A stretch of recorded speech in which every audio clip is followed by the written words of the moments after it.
하나님의 말씀 마태복음 12장 33절에서 45절까지 말씀입니다. 마태복음 12장 33절에서 45절까지 말씀 교독하겠습니다. 나무도 좋고 열매도 좋다 하든지 나무도 좋지 않고 열매도 좋지 않다 하든지 하라. 그 열매로 나무를 아느니라.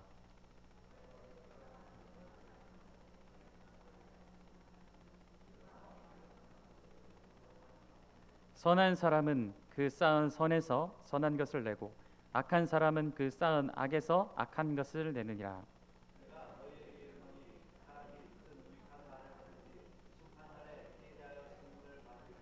네 말로 의롭다 함을 받고 내 말로 정죄함을 받으리라.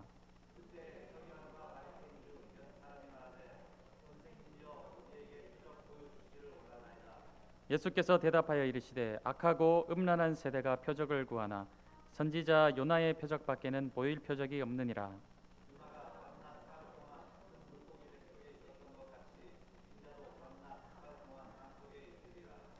심판 때에 니느웨의 사람들이 일어나 이 세대 사람을 정죄하리니 이는 그들이 요나의 전도를 듣고 회개하였음이거니와 요나보다 더 큰 이가 여기 있으며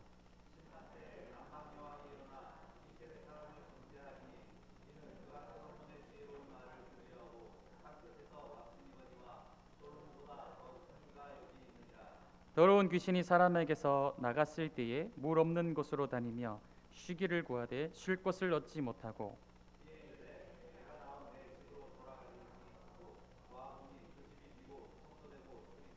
함께 하겠습니다. 이에 가서 저보다 더 악한 귀신 7을 데리고 들어가서 거하니 그 사람의 나중 형편이 전보다 더욱 심하게 되느니라. 이 악한 세대가 또한 이렇게 되리라. 아멘. 우리 몇 주간 계속 말씀을 보면서 이 바리새인들이 예수님을 향한 이 적대적인 이 태도와 행동을 우리가 보고 있습니다. 생명을 살리고 병자를 치유하시는 예수님의 사역에 대해서 귀신의 힘을 빌린다고 왜곡하고 비하하고 있는 이런 악한 행동과 태도에 대해서 예수님께서는 오늘 그 원인이 무엇인가에 대해서 진단해 주고 계시는 것이죠. 그 원인은 바로 33절 말씀과 같이 이 나무의 상태와 열매는 반드시 동일한 인과관계를 맺는다라는 것에 대해서 가르쳐 주고 계시죠. 우리나라 속담에도 잘 나와 있듯이 이 콩을 심은 데서는 반드시 콩이 나고 팥 심은 데서는 팥이 나게 되어 있어요. 그래서 하나님께서 태초부터 만드신 창조의 원리인 것이죠. 이것은 절대 변하지 않는 원리인 것이죠. 콩 심은 데서 팥이 나지 않는다라는 것입니다. 마찬가지로 좋은 나무에게서는 반드시 좋은 열매가 맺혀지게 되어 있고 나쁜 열매, 악한 나무에서는 악한 열매, 나쁜 열매가 맺혀지는 것은 변하지 않는 하나님께서 정하신 원리라는 것이죠. 그래서 우리가 어떤 나무에서든지 그 나무를 보기 전에도 열매를 보게 되면 그 열매의 상태에 따라서 그 나무가 좋은 나무인지 나쁜 열매인지 구별할 수 있다라는 것입니다. 예수님의 사역의 열매는 무엇입니까? 예수님의 사역의 열매는 병든 자를 고쳐주시고 가난하고 소외되고 소망이 없고 기댈 곳이 없는 자들을 찾아가셔서 그들을 고치시고 그들의 영혼을 소생시키시고 구원하시는 이 사역의 열매들이 맺혀지는 것을 보게 될 때 예수님은 좋은 나무이시고 그 이스라엘 백성들이 참으로 기다렸던 진정한 메시아이심이 열매, 이 사역의 열매만 보아도 나타난다라는 것이죠. 그러나 그런 좋은 열매의 모습을 보고서도 그 열매를 귀신의 힘을 빌린다, 그 열매를 악한 열매다, 나쁜 열매다라고 판단하는 이 바리새인들은 그들이 나쁜 나무이기 때문에 그들의 눈에는 나쁜 열매만 보여진다라는 것이죠. 그래서 그들이 말하는 모습을 보게 될 때 그들에서 입술에 나오는 것들이 악한 말들, 악한 열매를 맺혀지게 되는 것을 볼 때 예수님은 원인을 진단하시기를 바로 그 악한 열매, 이 나쁜 열매를 보게 될 때 그들은 나쁜 나무, 악한 나무라는 것에 대해서 진단하고 계시다는 것이죠. 본질상 그들은 악하기 때문에, 나쁘기 때문에 계속해서 좋은 열매를 보고도 악한 말을 해대는 그런 모습을 보게 된다는 것입니다. 이것은 바로 성령을 회방하는 그런 열매다라는 것에 대해서 지난 시간에 우리가 함께 말씀을 보았던 것이죠. 그래서 34절부터 35절 말씀도 같은 말씀입니다. 예수님께서 이례적으로 아주 독서를 하는 것 같이 느껴질 정도로 이렇게 말씀을 하시죠. 이 바리새인들을 향하여서 독사의 자식들아, 마음에 악한 것이 차 있으므로 입에서 악한 것이 나온다라고 말씀하고 계세요.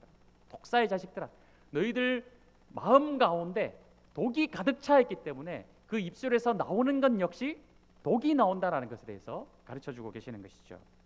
그래서 36절에 보면 무슨 무익한 말을 하든지 심판날에 심판을 당하게 될 것이다, 경고하고 계신다는 것입니다. 우리는 사실 늘 말조심을 해야 돼요. 특히 우리가 좋은 말들을 많이 해야 되겠지만 상대방을 향하여 비방하는 말들은 굉장히 조심을 해야 된다는 것입니다. 이 쾌락 지수라는 것이 있어요. 쾌락, 우리가 어떨 때 쾌락을 느끼는가? 1부터 100까지 수치가 있습니다. 어느 정도 검증된 기관에서 발표한 그런 수치가 되겠는데, 여러 가지 이제 목록들이 있어요. 칭찬을 들을 때 우리가 느낄 수 있는 쾌락 지수가 어느 정도가 되느냐? 약 13 정도의 이 쾌락을 느끼게 된다라고 하죠. 웃을 때, 막 우리가 이제 좋은 일이 있어서 막 기쁘게 웃을 때 어느 정도 쾌락이 느껴지느냐? 15점 정도가 느껴진다라고 합니다. 근데 좀 의아한 것은 펑펑 눈물을 쏟아낼 때, 한 차례 막 시원하게 울고 나면은 어느 정도 쾌락이 느껴지느냐? 오히려 웃을 때보다도 조금 더 높은 점수가 나왔어요. 16점 정도가 쾌락의 점수로 나왔습니다. 그러니까 한번 시원하게 눈물을 쏟고 나면 속이 후련해진다라는 것이죠. 그래서 오히려 웃을 때보다도 한번 눈물을 쏟고 났을 때가 더 우리가 쾌락을 느낀다라고 한다라는 것이죠.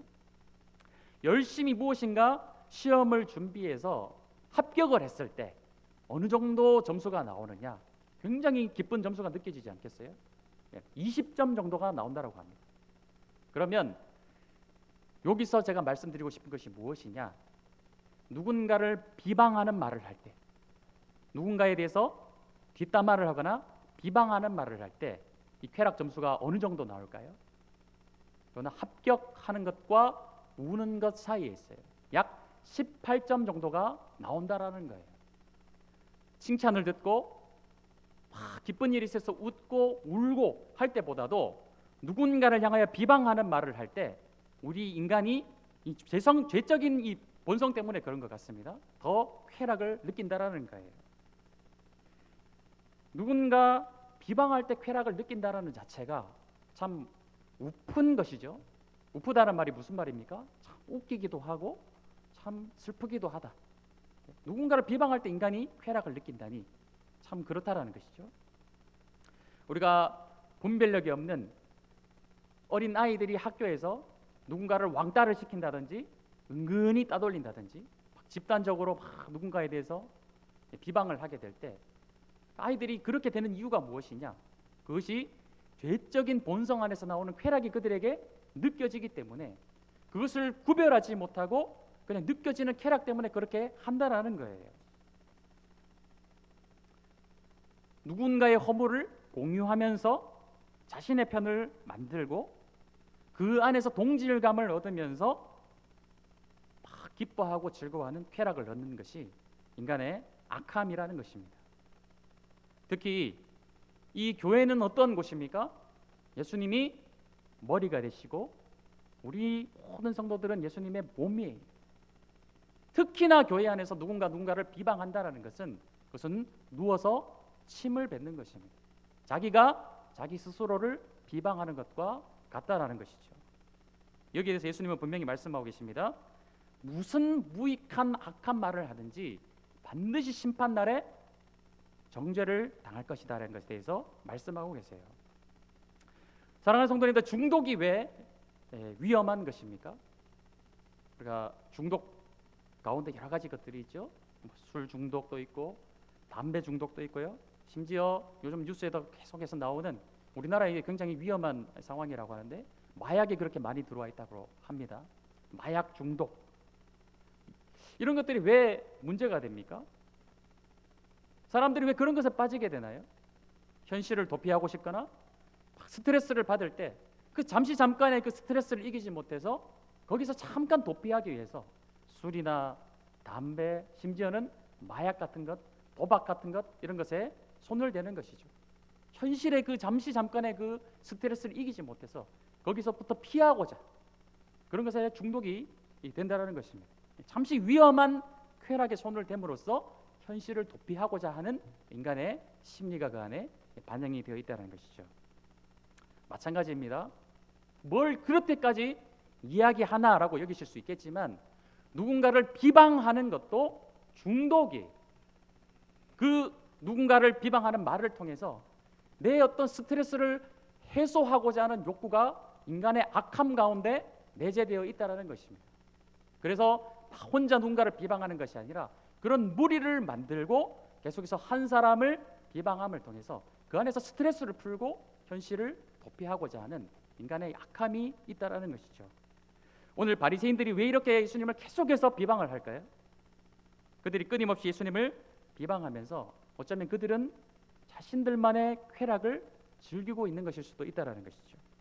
그렇게라도 해야 지금 현재 예수님이 수많은 무리들을 하나님 나라 앞으로 이끄시면서 자신들이 가지고 있던 기득권에 대해 예수님이 도전한다고 여기는, 그래서 혹시나 예수님 때문에 우리의 기득권이 흔들려질까 불안한 현실 가운데서도 그렇게 해서라도 잠깐 현실을 도피하고 예수님을 무너뜨리고 비방을 해댐을 통해서 그 안에 그 불안한 심리를 도피하고자 하는 마음, 그 안에서 이 쾌락을 얻고자 하는 마음이 이 바리새인들의 행동 가운데 들어 있다는 것입니다. 서기관과 예수님들은 예수님께 오늘 말씀해 보면 또 다른 표적을 요구하고 있는 것을 보게 돼요. 38절 말씀해 보면 그때의 서기관과 바리새인 중 몇 사람이 말하되 선생님이여 우리에게 표적 보여주시기를 원하나이다 라고 말씀하고 있어요. 또 다른 서기관과 바리새인이 나타났어요. 원래 서기관은 사두개인파들입니다. 그리고 바리새인들은 당연하게도 바리새파예요. 그 당시 이 두 집단은 원래 사이가 좋지 않은 집단이었어요. 늘 경쟁 관계에 있었고 서로를 싫어하는 집단이었습니다. 예수님이라는 공동의 적이 나타나자 한 편이 되는 것이죠. 그리고 예수님께 나와서 또 다른 표적을 구하고 있는 것을 보게 돼요. 사실 유대인이 이 표적을 구하는 것은 당연한 일이고 전통적인 일이었습니다. 하나님께서 이 이스라엘 백성들을 구원해 내실 때 무엇으로 이스라엘 백성들을 구원해 내셨냐? 여러 가지 다양한 표적을 보여주심을 통해 하나님이 하나님 되심을 이스라엘 백성들에게 보여주셨고, 그러한 많은 표적을 통해 이스라엘 백성을 구원해 내셨기 때문에 이스라엘 백성들이 하나님 앞에서 또 누군가 선지자 앞에서 표적을 구하는 것은 어쩌면 당연한 일이었어요. 특히 10가지 재앙이라든지 노뱀과 불뱀 사건을 통해서 나타나는 표적이라든지 여러 가지 유월절에 있었던 그런 표적들, 이런 것들 때문에 그런 표적을 보면서 그들은 자신들의 신앙의 정체성을 확고히 해왔기 때문에 유대인들이 누군가에게 표적을 구하는 것은 어쩌면 당연한 일이었다는 것입니다. 그러나 오늘 이 문맥 속에서 볼 때 이 서기관과 바리새인들이 예수님께 표적을 구하는 것은 굉장히 불순한 의도가 보이는 것을 보게 됩니다. 당신이 어떤 또 다른 표적을 보여주신다면 우리가 그때 비로소 당신이 메시아임을 인정하겠습니다. 그런 의도가 아니라는 거예요. 오늘 요구하고 있는 이 표적은 마치 마태복음 4장에 나와 있는 사탄이 예수님을 시험할 때 요구했던 표적과 동일한 맥락의 표적을 구하는 것이에요. 마태복음 4장에 보면 사단이 40일간 금식하신 예수님께 어떤 표적을 구하고 있습니까? 네가 만약 하나님의 아들이거든 돌로 떡이 되게 하라는 것이죠. 네가 진짜 하나님의 아들이거든 이 성전 꼭대기에서 뛰어내려 보라. 그럼 천사들이 와서 받쳐주지 않겠느냐라는 것이죠. 지금 과연 사탄이 예수님이 하나님의 아들이신 것을, 예수님이 메시아인 것을 몰라서 그런 것을 요구하고 있을까요? 아니라는 것이죠. 사탄은 너무나도 잘 알고 있어요. 그런 예수님으로 하여금 넘어지게 하려고 시험하며 표적을 구하고 있는 것입니다. 바로 바리새인들이 이러한 불순한 의도로 예수님께 표적을 요구하고 있다는 것이죠. 알면서도 넘어뜨리기 위해서 시험하고 있다는 것입니다. 제 친구 중에 20대 때 그런 친구가 있었어요. 교제하고 있는 여자친구가 약간 좀 집착이 심한 그런 여자친구였다고 합니다.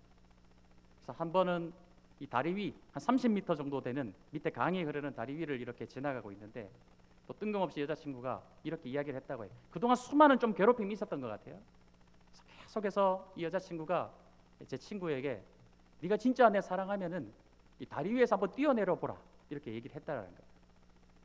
순간적인 그동안 이제 그게 한 번이었으면 그냥 지나갈 수도 있었을 텐데 계속해서 그런 여러 가지 요구들이 있었기 때문에 순간적으로 이 다혈질적인 친구가 이 화를 참지 못하고 그래 내가 보여줄게 하고 다리에 뛰어내려 버렸어요. 그래서 기절을 해버렸습니다. 그래서 주변에 있던 사람들이 막 신고하고 구출을 해내었죠. 깨어나서 어떻게 됐느냐, 그냥 헤어져 버렸다라는 거예요. 그러니까 정말 사랑해서 뛰어내려 보려라 했다라는 것일까요? 아니에요. 남는 결과가 무엇입니까? 좋지 못한 결과, 오히려 넘어지는 결과가 그 안에서 나타났다라는 것이죠. 이들은 예수님을 바라보면서 당신이 또 하나의 다른 표적을 보여준다면 우리가 정말 믿겠습니다, 이런 게 아니라는 거예요. 예수님으로 하여금 어떻게든 넘어지게 만들려고 끊임없이 표적을, 사탄이 예수님을 시험하듯이 증명해봐라, 네가 한번 증명해봐라, 계속 이렇게 요구하고 있다는 것입니다. 그러한 요구에 대해서 예수님은 두 가지로 답변하시죠. 첫 번째가 무엇입니까? 이들의 이 악하고 음란한 세대에게 보여줄 것은 요나의 표적밖에는 없다라는 것입니다.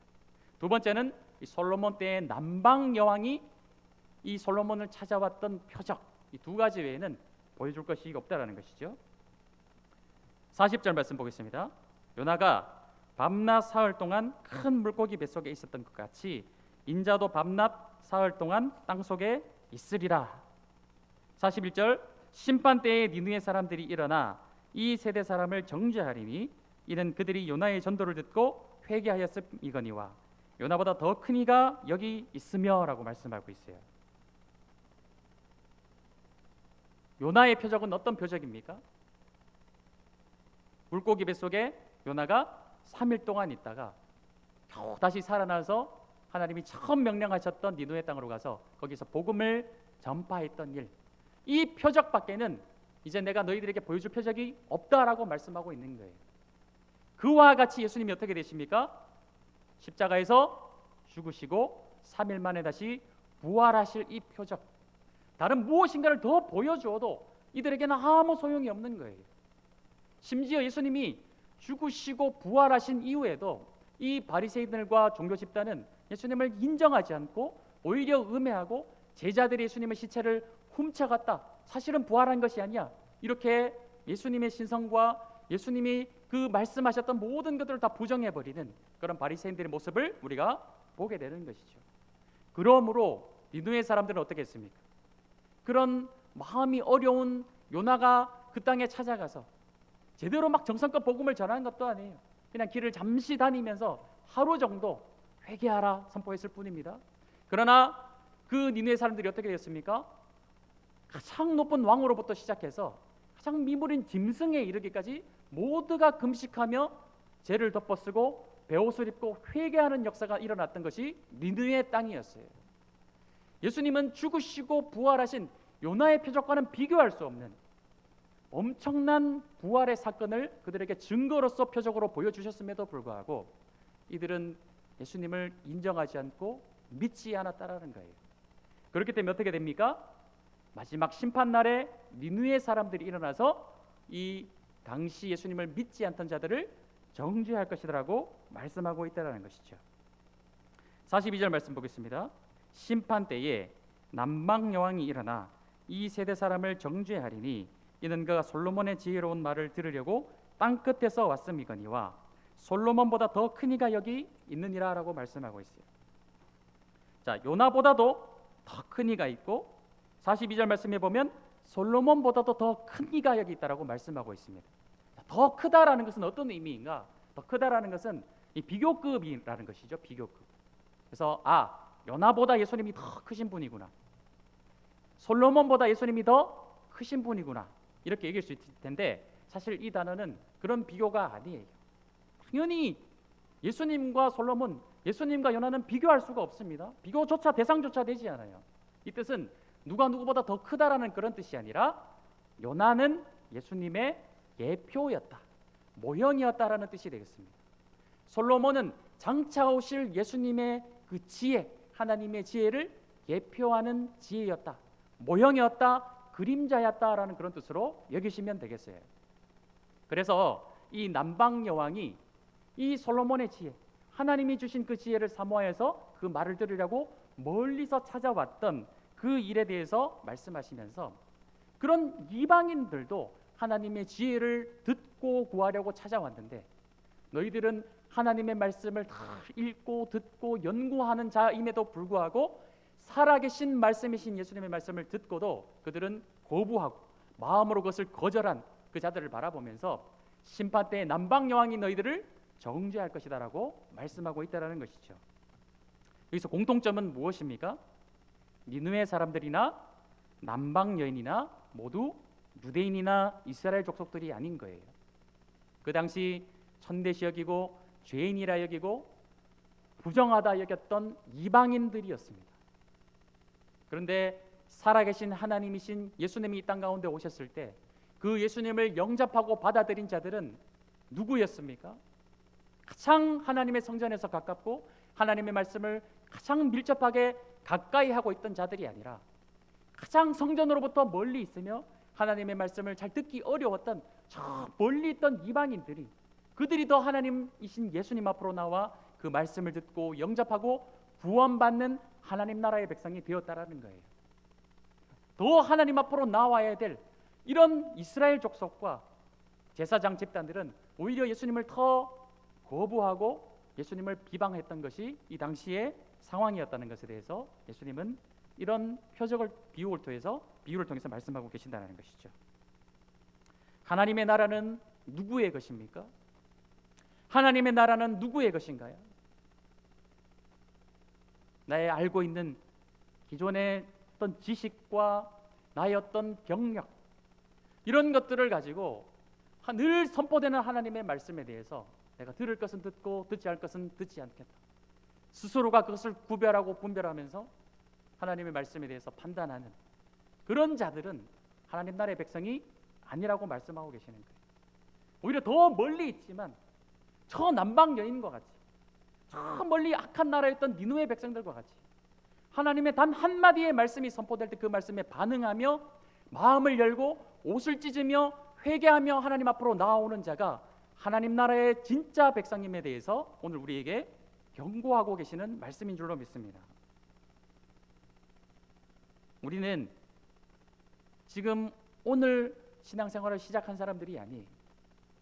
10년, 20년, 30년 지난 세월 동안 많은 신앙의 생활들을 해왔습니다. 그렇기 때문에 우리에게는 어떤 고정관념이라든지 우리의 사전 지식들이 있어요. 우리는 색안경을 다 끼고 있다는 것이죠. 그래서 어떤 말씀이 선포될 때 그 말씀에 순수한 마음으로 마음을 열고 반응할 때도 있지만 그렇지 못할 때도 있다는 것이 우리들의 연약함이에요. 오늘 우리 성도님들에게 권면합니다. 그런 것들은 다 지나간 것이에요. 오늘 예배는 오늘 이 시간 하나님 앞에 드리는 것입니다. 나의 지난 것들로 하나님 앞에 나아가는 것이 아니라 오늘 이 순간 나의 오늘 이 모습으로 하나님 앞에 나아가는 것이에요. 오늘 새롭게 선포되는 이 하나님의 말씀에 대해서 나의 지난 과거의 어떤 색안경을 끼고 나의 어떤 귀마개를 가지고 하나님의 말씀을 듣는 것이 아니라 항상 예배를 드릴 때는 초심으로 돌아가서 오늘 이 예배가 내 삶의 첫 예배인 것처럼 또한 이 예배가 내 삶의 마지막 예배인 것처럼 나아가시는 성도님들이 되십시오.